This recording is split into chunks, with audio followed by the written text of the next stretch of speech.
Good evening, everyone. Welcome to our Wednesday evening service, virtual service here at the North Hollywood Church of Religious Science. We're so glad you've joined us for our pre-service meditation. So for the next 10 minutes, I invite you to just get still wherever you are.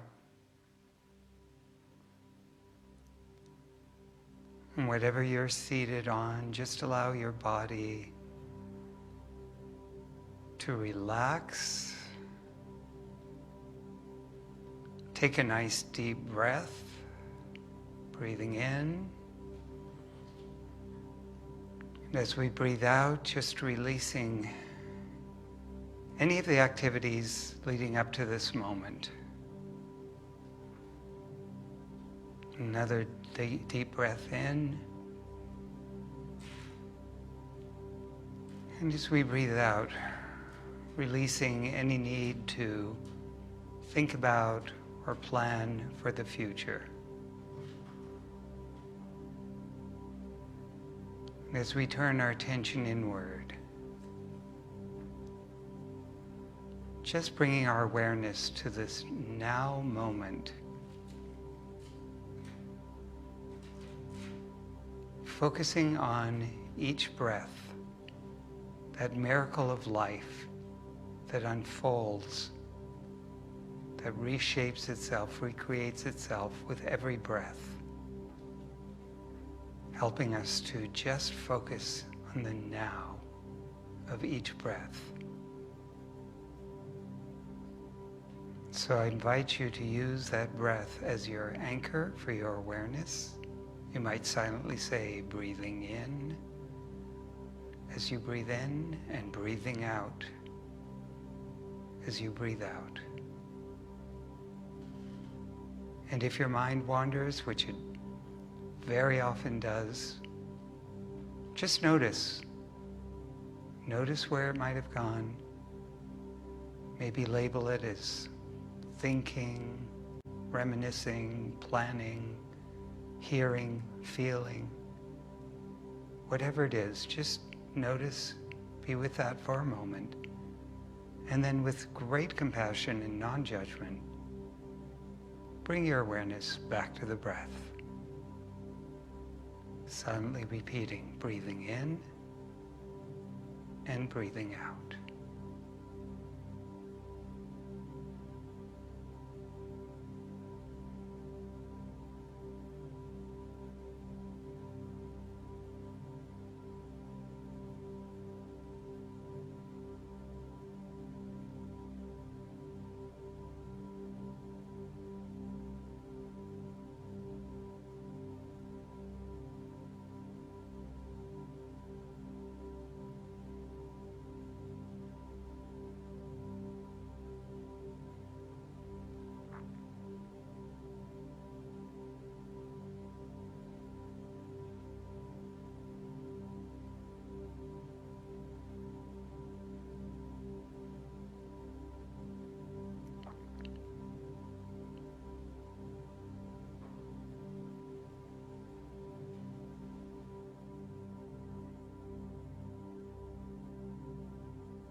So I invite you to gently bring your awareness back into your body,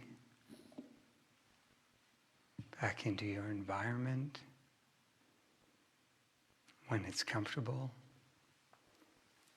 open your eyes as we give thanks for this time together, communing in spirit. And so once again, welcome to all of you who have joined us. If some of you joined us after we began the meditation, so glad that you're here with us, either on Facebook Live or Zoom. We're going to open our service with our opening chant, led by beloved Margaret Owens and Sam Krieger.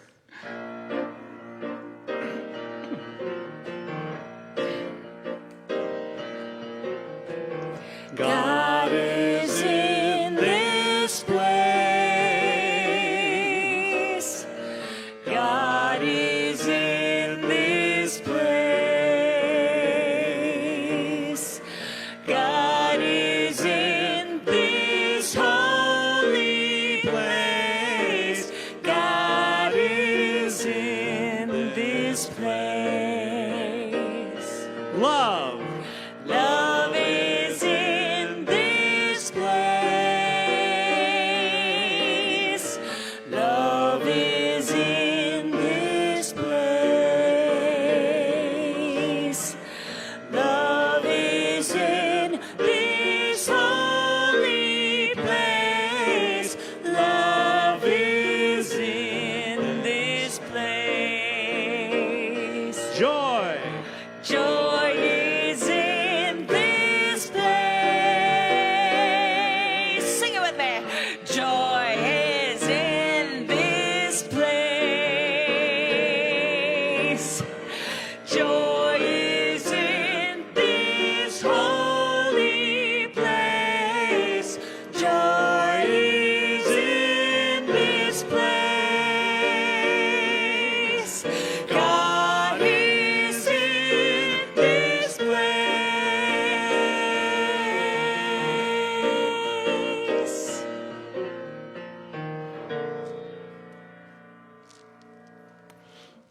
Amen. Thank you so much, Margaret. So indeed, wherever we are, God is with us. God is in that place. And so let's join together in consciousness to know this at a deeper level. So once again, I invite us to turn within, recognizing that part of us that can sense beyond the realm of our physical senses, the senses that tell us there's a me, a you, a here, a there, a him or her, a this and that. And to recognize it all as one life, one infinite invisible out of which everything in the manifest world comes into being and in which everything resides and that animates all that is. And I call this one God. I know that God and all of God's attributes are absolutely present everywhere throughout creation, including in me, including in each and every person gathered for this virtual service this evening.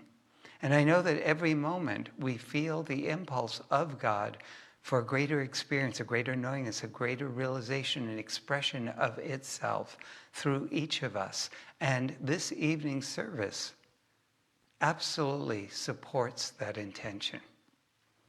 I know that as we come together, this is a divine idea unfolding in the mind of God, in which each of us gets to feel, experience, and awaken to that divine presence within us. I know that we feel the presence of the divine as our sense of interconnectedness, even though we may not physically be together. I know we feel it as the love of every person that is of service here in the sanctuary and remotely for the service. I know that we are absolutely inspired and touched by the divine as it works through our beloved musicians, Sam, and our soloist, Margaret. And I know that I, right here, right now, open myself to being that channel, that vessel through which the word is spoken that all of us have come to hear, to know, to realize at a greater level. And so I know that we all collectively get to grow in consciousness, get to awaken to that divine nature through our time together this evening. And in gratitude to know that, I release this word, knowing absolutely that our time is blessed. And so it is. Together we say, Amen. And I invite you now to join me in saying the Lord's Prayer. Our Father, who art in heaven, hallowed be thy name. Thy kingdom come, thy will be done, on earth as it is in heaven. Give us this day our daily bread, and forgive us our trespasses, as we forgive those who trespass against us. And lead us not into temptation, but deliver us from evil. For thine is the kingdom, and the power, and the glory forever. Amen.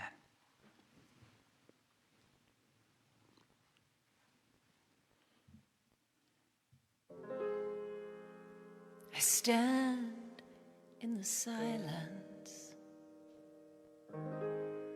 deafened by the echoes of the truth that flow from this knowing, a collection of the evidence and proof, to trust in creation as itself through me aligns,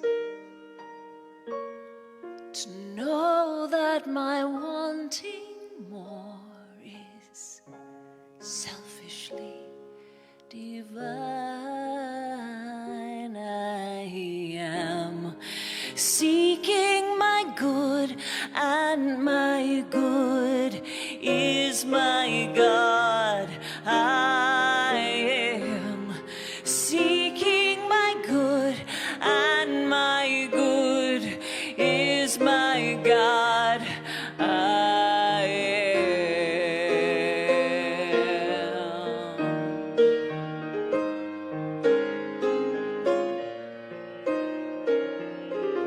A church or a temple, on the ocean or the mountains kissed with snow. So many paths to God, for you are the only place to go. A being with no circumference, who centers everywhere, who asks of us only to receive the gifts it's longing to share. I am seeking my good, and my good is my God. I am seeking my good, and my good is my God. I am diving from the cliffs of circumstance to swim in your great abundance. I will not fight the current, but be carried into joy. I know I am seeking my good, and my good is my God. I am seeking my good, and my good is my God. I am seeking my good, and my good is my God. It's what's leading me, pushing me, urging me on. I am seeking my source, and my God is my source. It's my joy and my voice and my life-giving force. I am seeking my God. I am seeking my God.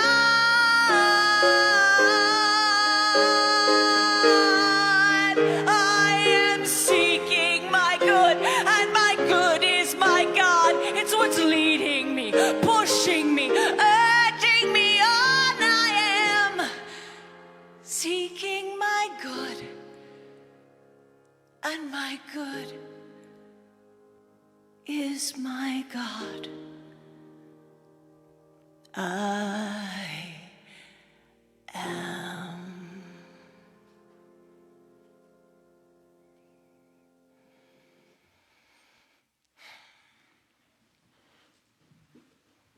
Beautiful.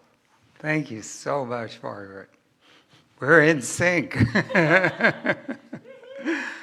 Oh, well, this evening I wanted to look at what's the payoff?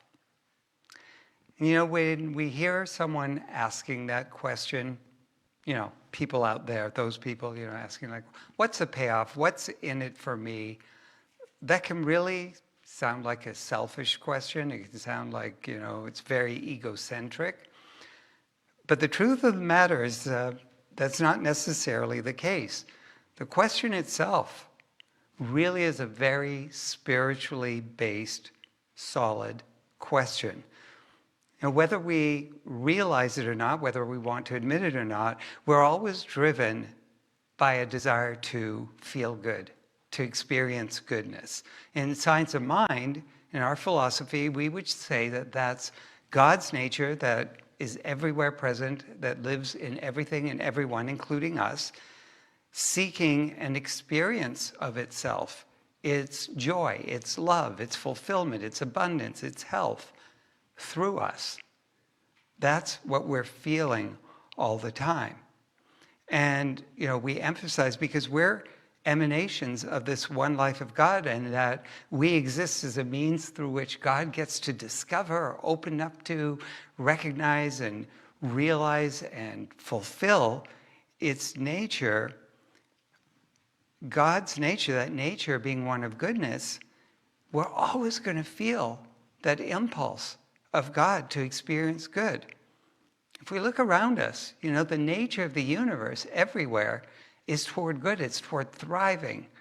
You know, a blade of grass that orients itself toward the light is seeking to thrive. It's not selfish for it to do what it needs to do to survive. And, you know, we keep emphasizing in this teaching that God does not seek to experience or express anything but goodness through us. God's will for us is always for good. I don't know why, somewhere along the way, people incorporated a belief that God somehow loves us more if we endure suffering, that somehow that makes us more noble or spiritual in the eyes of God. Think about it. You know, God is unconditional love. Don't we say that all the time, that that's the nature of love, of God, is unconditional love?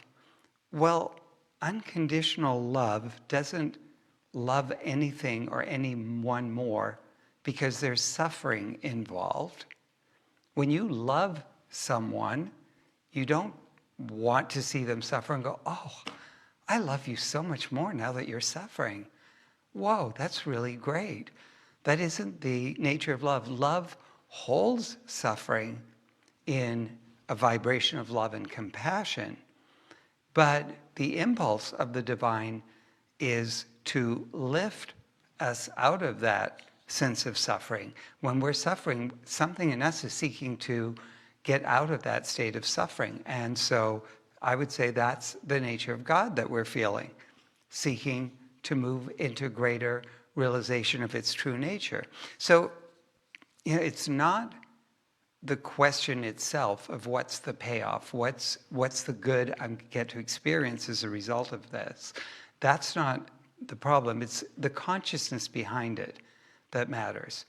And when we're operating from a false sense of being separate, when we're not sensing that all life is interconnected, when we're sensing a false sense of me versus you, me versus the world, me versus them, then the question can come off in the sense of what's the payoff for me, regardless of what it does for anyone else, which isn't in alignment with our deepest core spiritual nature and will eventually have some kind of negative results for us. But as we evolve spiritually and we begin to feel more of a connection with all life, our idea of the payoff, or what's in it for me, becomes more of an idea of how does this bless me and bring forth some greater good into my life and contribute something positive to the world. Our founder, Ernest Holmes, told us that, when we're seeking some greater good, when we have an impulse for some greater experience, we should just ask ourselves, is this something for a more expansive experience of life? Does it enhance our lives while at the same time not in any way causing harm to others? And if the answer is yes, it's go for it. That's the impulse of God. God is seeking for all parts of creation in which it lives to feel the payoff, to feel some greater good for every moment in life, for some greater good to be experienced every step along the way. So let's go back to everything that we do is motivated by some feeling of a payoff for doing it or for having done it. I would even go to say that for those who believe that somehow suffering makes us more noble or valuable in the eyes of God or in the eyes of others, and so they may deny themselves joyful, fulfilling experiences, well, that's still based on a desire to feel good. Somehow they're feeling good about doing that. So that brings us to the idea of what are some of the negative experiences, the negative patterns, behaviors, thoughts that we get stuck in, and that we could ask ourselves, what's the payoff? If I am really having trouble releasing this pattern, even though on some level it doesn't give me, long-term happiness and fulfillment, what's the payoff? I know it sounds strange that, we might think there's a payoff to feel like a victim, but there are payoffs. If we present ourselves as a victim, we get sympathy, we get attention, we don't have to take responsibility. What's the payoff to complaining? Well, again, when we complain about, how hard my life is, we sometimes get sympathy, which feels like a vibration of love. We may get this, sense of people looking at us as, well, how noble you are that you're going through this. What's the payoff to holding on to resentment? Sometimes there can be a false sense of power. If I'm holding you in contempt, I have control. I'm holding you in contempt. What's the payoff to being alone or lonely? Well, we don't have to adapt to others' ways and find common ground with others that might sometimes be a challenge. On the one hand, we're lonely, but we don't have to deal with that. What's the payoff to not pursuing our ambitions or our dreams? Well, then we won't be disappointed if we do all the work and somehow our dreams don't come true, or maybe we won't have to put in the time and effort. We'd love to have that, but it's going to take a lot of work, so we don't pursue our dreams. What's the payoff to living an imbalanced life? Well, let me tell you, because I have fallen into this one. Sometimes we can feel like, I'm just spending so much time doing this. Look at how dedicated I am, and people look at us as so devoted. There's some form of feeling loved in the sense of admiration. Now, these are payoffs that give us momentary good feelings, but they don't support long-term happiness, do they? Let's be honest. Complaining doesn't make us real happy all the time. Holding on to resentment, we're not feeling free of, the burden of the past. Any of these things, we may get some kind of short-term gratification out of them, but not long-term happiness. Now, I think it's important for us to realize that we all experience resentments, feelings of holding back, of imbalance, of complaining. We all go through these things.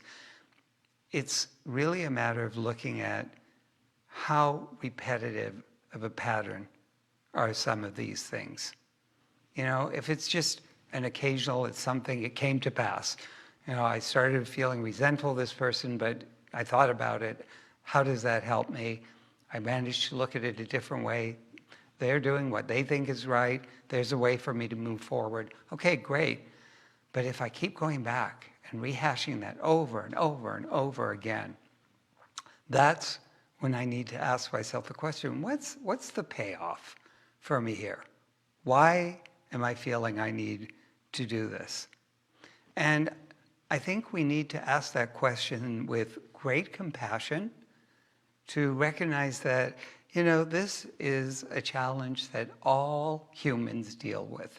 We all get stuck in patterns that don't necessarily serve our long-term dreams, our long-term happiness, but for some reason, for the moment, they feel good, and we get stuck in those patterns. If we look at it with compassion, we're more likely to observe and identify the error beliefs or the thoughts that are driving these behaviors, and then change them, adopt new, more life-affirming, life-enhancing beliefs and thoughts.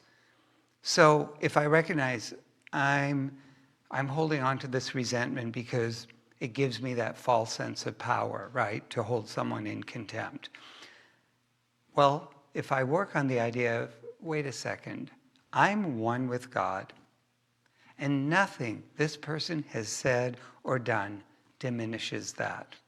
I don't need anything from this person. They can go along their journey and evolve in their own way, and I can move forward and be happy.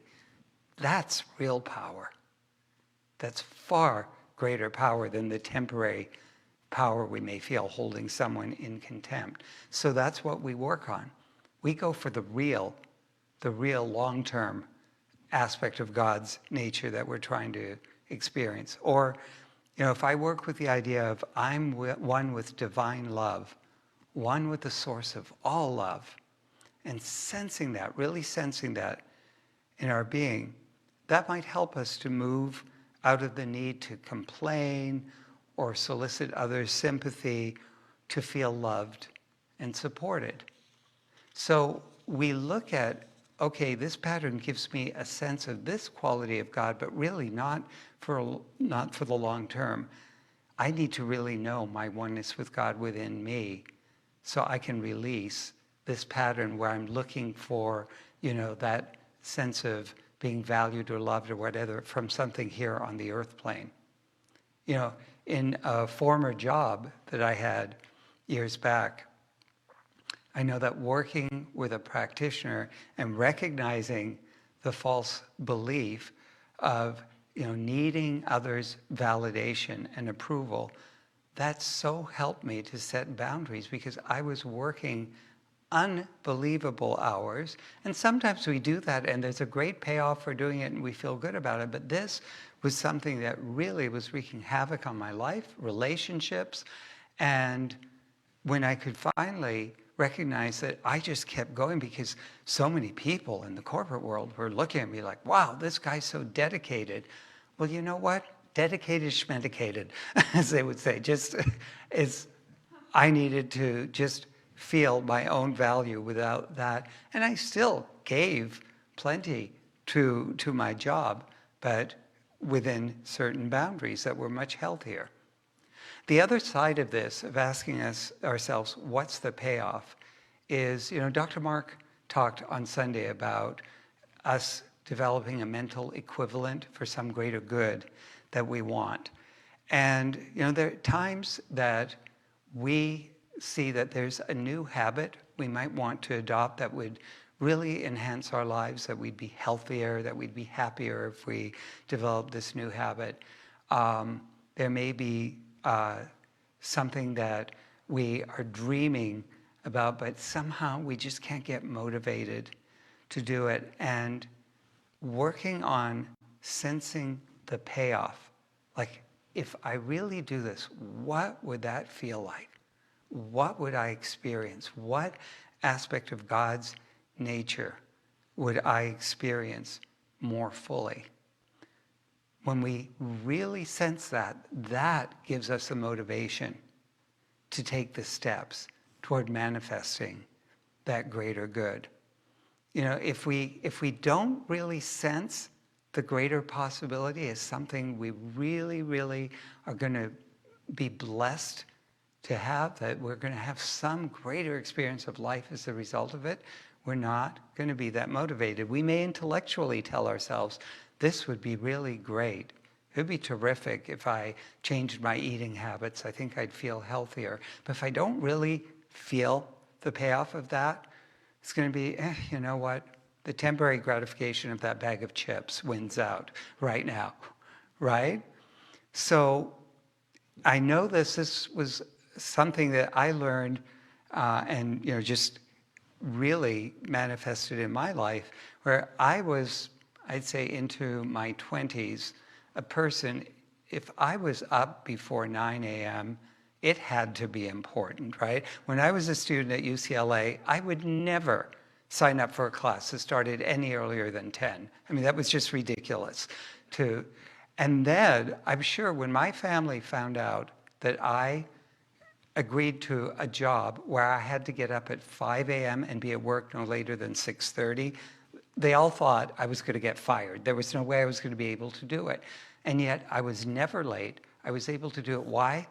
Because that job had so many components to it that I could feel. One, it was going to give me financial freedom that I had not known, but I had sought for some time. It was a job that I could feel the enjoyment of what I was doing. It was in customer service. There were so many things about it that I felt like this job is going to really, really enhance my life. And that's how I broke that habit and adopted a new one of getting up early.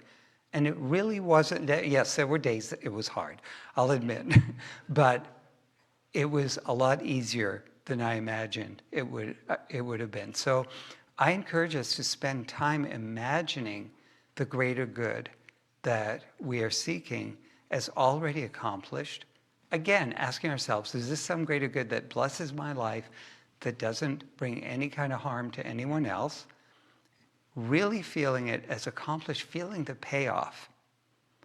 And this is something that Ernest Holmes, our founder, really stressed. He said, the feeling when we're praying, when we're affirming, it's the feeling of the greater good, saying, you know, I am absolutely abundantly supplied. All my needs are met. Feeling that is what expands our consciousness to accept the experience for ourselves. It is the key to dissolving old beliefs and embracing new and more expansive beliefs that allow us to experience more good. And so this felt payoff of the greater experience that we're seeking is what motivates us then to take whatever steps we need to do to take in order to manifest them. And I would add to that the element of, and as I step into this experience,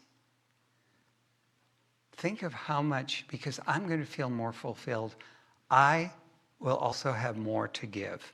Because again, remember, part of our spiritual nature, we are here, God seeks to give of itself unto itself. And so when we see that as I do this, I feel better, and because I'm in a greater state of love, a greater state of joy, a greater state of peace, I also show up in the world in a greater way. I have more to give.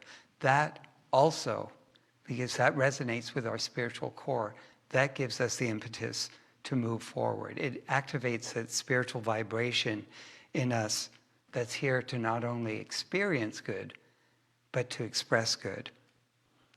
You know, and in our current times, when we can sense the good that can come out of the sacrifices that we're making, that possibly, you know, through some of these sacrifices, we are actually saving lives.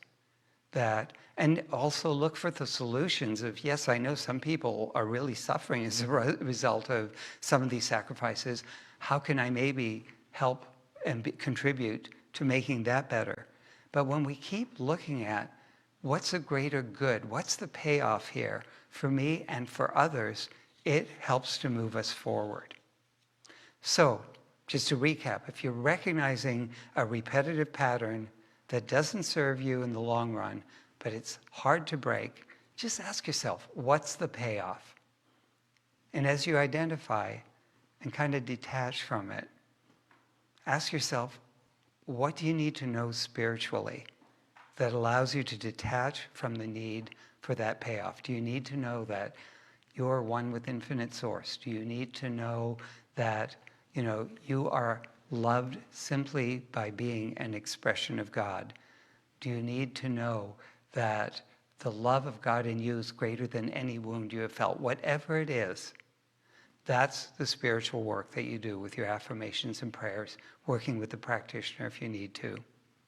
And the other is if you have a pattern of wanting some greater good, but somehow you just can't get motivated, and yet you know it would enhance your life, but you just can't get yourself to move forward. Really, really focus on the payoff of the greater good that it brings to you and the joy you're going to feel when you manifest that, and the greater good that you can bring into the world as the result of being more fulfilled yourself. Keep feeling that, keep turning to that over and over, and I guarantee that you'll find yourself more able to go for the payoffs that bring you greater fulfillment for a longer period of time, that bring the greater good into your life and into the world.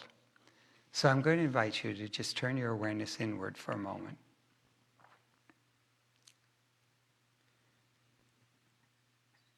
And I invite you to call forth to mind any repetitive pattern or behavior that doesn't bring you long-term joy,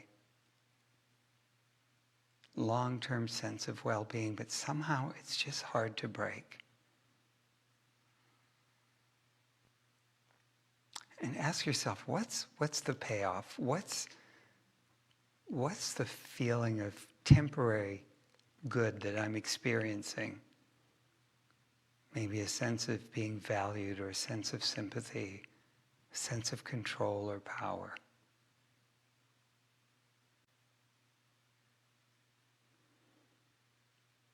And whatever it is, imagine yourself feeling these qualities of God in you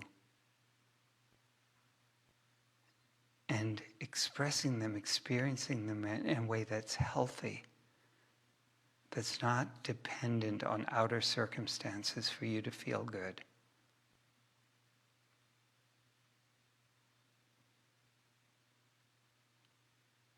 Feel the greater payoff of releasing these patterns and letting yourself feel the goodness from within. And now bring your awareness to a pattern or a behavior that you would like to bring into your life, that you would like to experience, that brings no harm to others, but somehow it's hard for you to get motivated, hard for you to embody it. And so sit for a moment with the felt reality of the payoff. If you do this, what quality of God are you feeling and experiencing more fully?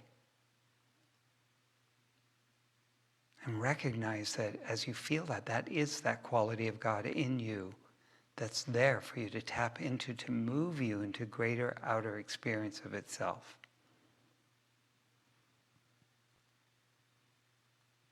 And feel how when you're in that greater sense of well-being and that greater good, how you now feel more filled up, that you can give more to others and give more to the world.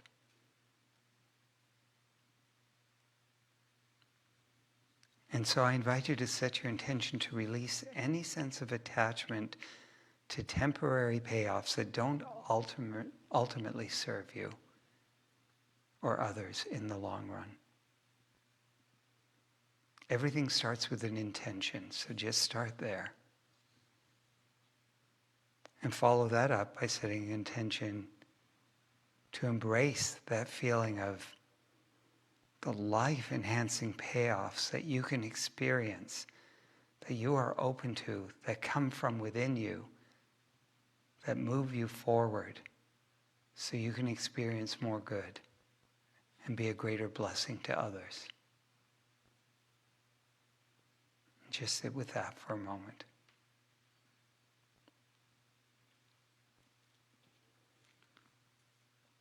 And knowing we can always bring our awareness back to this place, I invite you to join me in consciousness as we now join in knowing the truth about some of the most common human challenges that we face.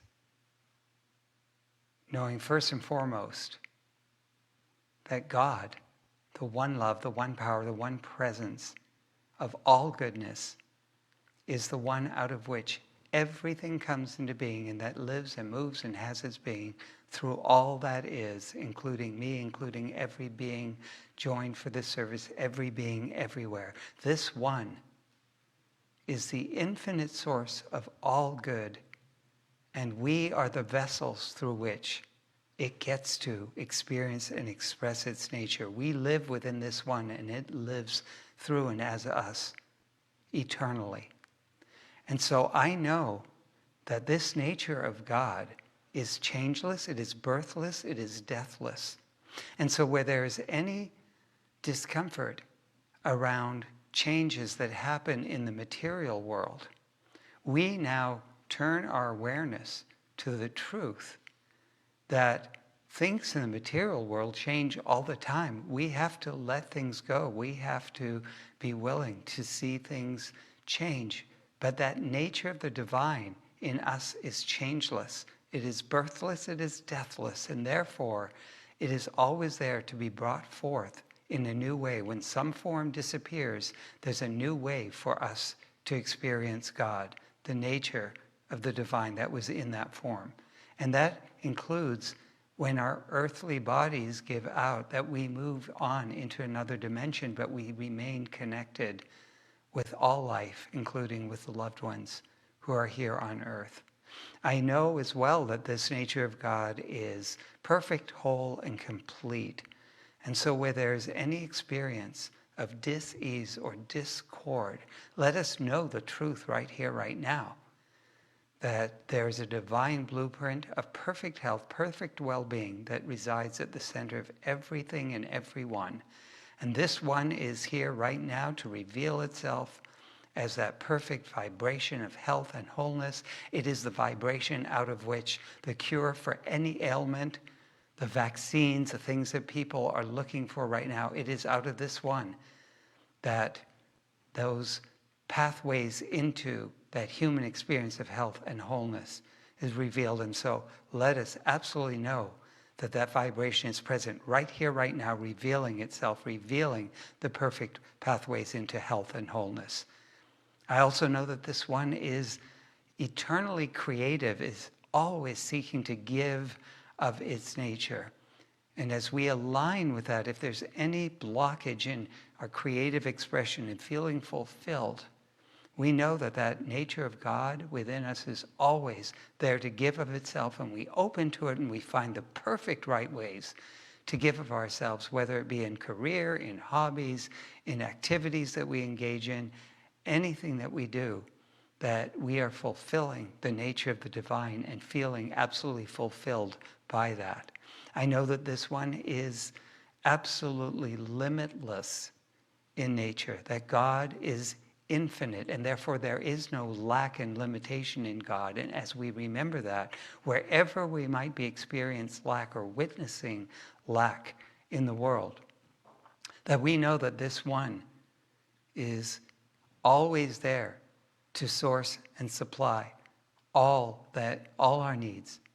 And so I know that we open to that truth, and we see an expansion in our capacity to give and receive, be it to give and receive love, to be creative and celebrate the creativity of others, to feel absolutely abundantly supplied financially, and to share generously, to give back to the universe. And I know that that nature is circulating throughout creation. And I absolutely know that the core nature of God is love. And so where there is any experience of unlovingness, of discord, of violence, any of that, I know that at the core there is a vibration of love to be revealed. As we right now open to that vibration of love, we see a greater ability to love and be compassionate with ourselves, and to extend that to others, to see the face of the divine in all beings, so that all our interactions are more loving, and to see that love more fully rippling out into the world. And knowing that this nature of love is always for some greater good, let us now set our own individual intentions for greater good in silence.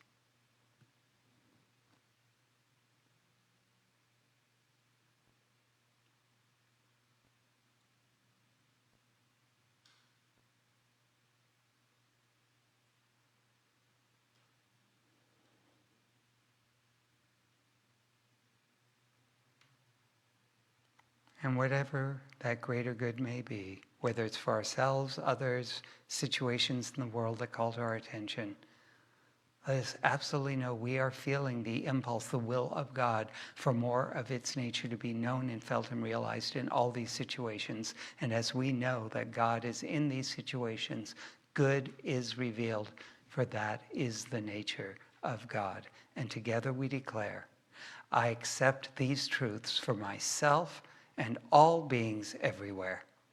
And so we bless our church, we bless all churches everywhere, synagogues, temples, mosques, ashrams, all paths to God, knowing that all paths lead us to the same God, the same truth. And so it's with a heart filled with gratitude for knowing this truth that I release this word, knowing it is so, it is done, I let it be, and so it is. Together we say, Amen.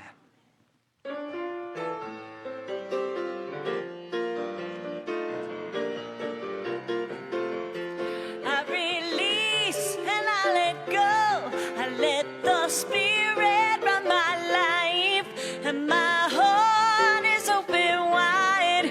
Yes, I'm only here for God. No more struggle, no more strife. With my faith I see the light. I am free in the Spirit. Yes, I'm only here for God. I release and I let go. I let the Spirit my heart is open wide. Yes, I'm only here for God. No more struggle, no more strife. With my faith I see the light. I am free in the Spirit. Yes, I'm only here for God. Yes, I'm only here for God. Yes, I'm only here for God. Amen. And so this is the time in our service for our affirmative giving. And so now that we're not gathered here to be able to take the tithes, you should be seeing a link popping up where you can click on the link to be able to make your donation over the internet. If for some reason that's not working for you, you can go to our website, nhcrs.org/give, and that will take you to the donate page. And of course, you know, you're always welcome to mail your checks in to the church. And we will also be here until 8:30 this evening. If you want to call in at 818-762-7566 and make your donation via credit card or debit card over the phone. So however it is that you're contributing, just thank you so much for your contributions. And let's hold our gifts to our hearts as we say together. From the love of pure spirit within me, I bless this gift.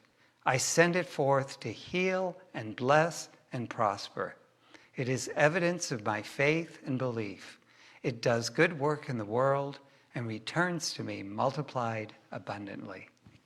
Thank you.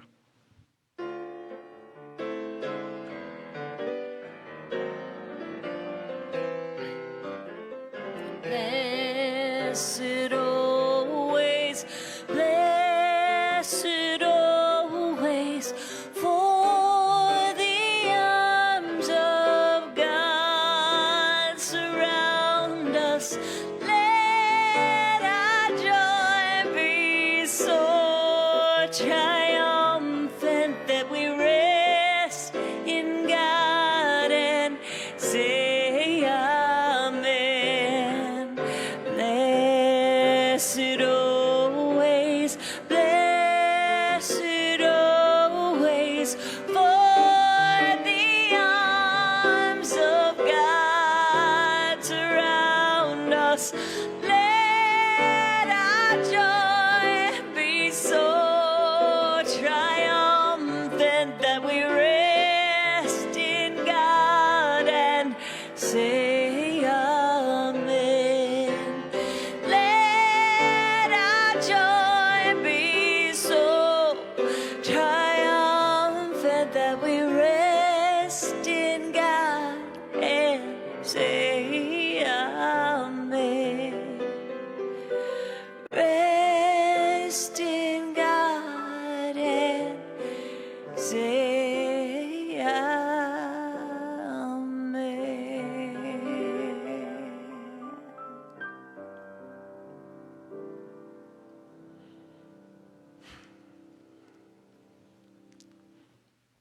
Thank you, Margaret.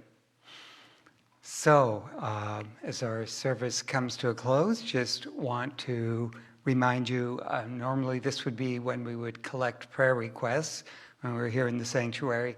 If you'd like to be supported in prayer, you can send your prayer requests via email to our email address, prayer@nhcrs.org. And if another way you could do that is also to call the church office, again, 818-762-7566. If you get the recording, it's option 3 to, wait, am I doing that wrong? Prayer requests is option 3, right? And yes, for where you can leave a message. And then if you leave that message, we will be checking that and the email address and getting all those prayer requests out to our practitioners. So you can still do that. And also know that you can call in, and if you want to hear a pre-recorded reading, inspirational reading and prayer, and be uplifted that way, it's the church office number again, and option 4 for dial a prayer. Let's see, just a couple of announcements. But before I go to announcements, I want to say thank you to everyone whose service this evening, as usual. Thank you, Adam, for making sure we were heard and seen up here. To Alex and Terry and Doreen, who are working the technical magic with the cameras and everything else here. Our awesome support this evening. Thank you so much, Sam and Margaret. That perfect choice. And all the musical support. To, I believe it's Liz, who's holding vigil for us this evening during the service. To Dean and Mark and Barbara for the support on Zoom. To Melissa for supporting us with Facebook Live. To Brenda, who's in the church office, answering calls now and accepting donations. Thank you, everyone. And thank you to all of you for tuning in.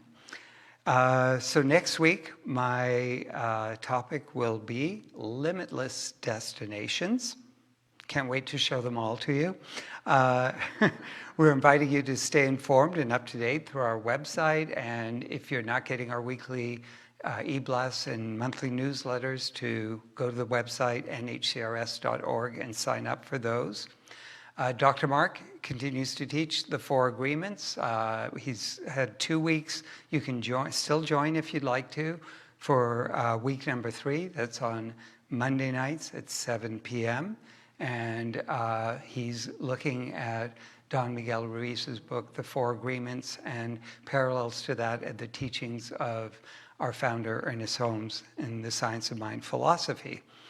And a course in miracles that will be happening via Zoom this Thursday, May 21st at 7:15 through 9:15 p.m. And for all of this, just go to our website for information and for the link. I will begin self-mastery via Zoom. That's one of our certificated classes. And that will start Tuesdays, 7 p.m., beginning June 9th, and you can start signing up for that. This is a really amazing 8-week class that emphasizes personal growth and understanding. Students are encouraged, we will, in the course of the 8 weeks, release the past while learning the art of living the science of mind. It's open to all, and it is a prerequisite for practitioner training. And you can get more information about that on the website. And then just a reminder that our youth church for children 5 to 12 meets on Saturdays at 10:30 a.m. Teens meet, that's ages 12 through 19, via Zoom every Sunday at 9:45 and Wednesday evening at 7:30. Our men's group meets every Sunday on Zoom from 11 to 11:30. Our Zoom meditation in the morning, 8 a.m., that's happening. We love, we have at least 30 people every day. It's just a beautiful experience. And so also know that as service ends, if you would like to have a prayer with a practitioner, just stay on Zoom. If you're on Zoom or if you're on Facebook Live, go to our website to get to our Zoom meeting, and you can be connected with a practitioner for prayer after service. And you can also join us for a virtual patio experience. So, plenty happening here in the virtual world from North Hollywood Church of Religious Science. Once again, we're so delighted that you joined us this evening. Let's turn within one more time. And so once again, how grateful I am for all the ways we've experienced that nature of the divine through our time together this evening. How we felt its vibration of love in coming together as a community. How we've felt that love of all those who've been of service. I know that we have been touched and uplifted by it through our music, through the prayers in the silence, through the words. And I know that as we've come to look at this idea of what's the payoff, we leave with a greater awareness of the payoffs that don't serve us that we can release, and those that do, that we can feel and move into. I know that this continues to expand in our consciousness so that we step into ever greater experiences of God's goodness. It ripples out into the world and blesses others. And so I give thanks for all the blessings we've received and how they multiply as we go forward. And in gratitude, I release this word knowing it is so, I let it be, and so it is. Together we say, Amen. Thanks again for being here this evening. Let's join together in song one more time.